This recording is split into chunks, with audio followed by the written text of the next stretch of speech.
has been banned in India. It is now among the long list of Chinese apps that are actually banned in India. We have Akhilesh joining us with the very latest. Akhilesh, this is a very popular mobile gaming app, and we're given to understand that it is the latest among the whole, Chinese apps that are being banned to actually be taken down. Yes, not only popular, but it's also addictive. A mobile game, this Pubg, and now it has been banned by the Ministry of Electronics and Information Technology.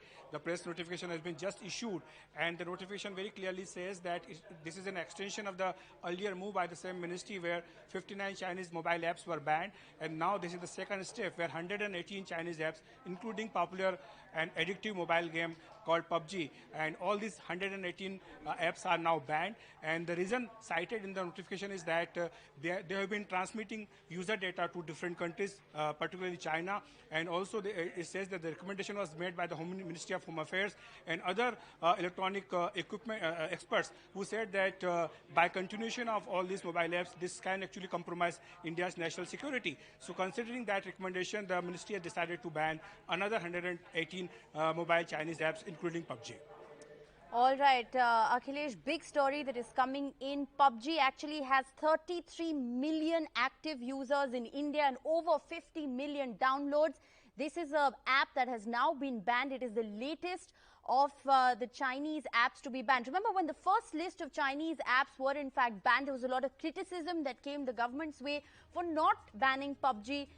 Because it would be a hugely unpopular move on the part of the government. It's an addictive app. There have been stories that have been reported of children who've actually lost their lives as a result of Pubg addiction. But this is the big story that is coming in. Chinese gaming app Pubg is now among the 118 apps that have in fact been banned.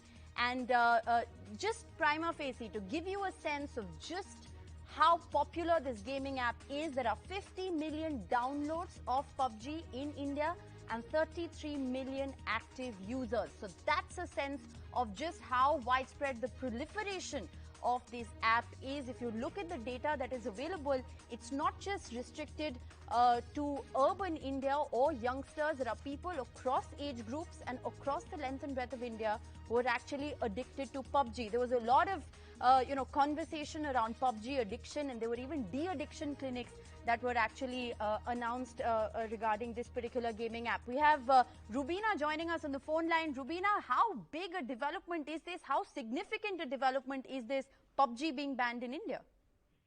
It is very huge, as we know that 118 Chinese apps have been banned, and the Indian government has been working on banning most of the Chinese apps, but nobody thought Pubg will, because everybody is addicted to it. All the millennials are, and it has to be one of the biggest breaking news if Pubg gets banned, because a lot of people have invested. A lot of these all gaming marathons that happen for Pubg. All these phones that are tested for speed. Again, Pubg is like the benchmark game, like one of the most heavy games that are played on the phone. So it's one of those big games that have been banned, and a lot of people hooked onto it. So I'm sure if we get an alternative in India, an Indian app that can take over, great. Otherwise, I'm sure people are going to demand this game to be back. Right. And Rubina, you of course, you understand this from a technology standpoint. What's the kind of proliferation? I mean, when you're talking about 33 million active users, there are young people, old people. It's supposed to be a highly addictive mobile gaming app with proliferation across the length and breadth of India and across age groups. That is true. Like everybody, is on Pubg. And as I said, most of the people who actually take gaming phones buy it because they want to play Pubg. So it's going to really affect even the gaming market in the smartphone section, because that's the benchmark the phones are selling on. So it's going to be huge. We have to wait and see if Indian government continues the ban. But Rubina, when we say banned, what essentially happens to those users who have Pubg mobile application on their phones? Does the app stop functioning? Are there workarounds when apps are banned? How does this entire ban phenomena really work? Break it down for our viewers. Like initially when the ban started, like Cam Scanner, or like I had this app called Beauty Plus. So when you open these Chinese apps, you get a notification it no longer works in your area. And that's what will happen with Pubg as well. So the app will no longer function on Indian phones. And that's how it's going to be for a while. All right, Rubina, they're reporting on the big story that is just coming in. Chinese gaming app Pubg is now among the 118 Chinese apps that has been banned. It is owned by Tencent Games, which is a Chinese company. Over 33 million active users in India alone.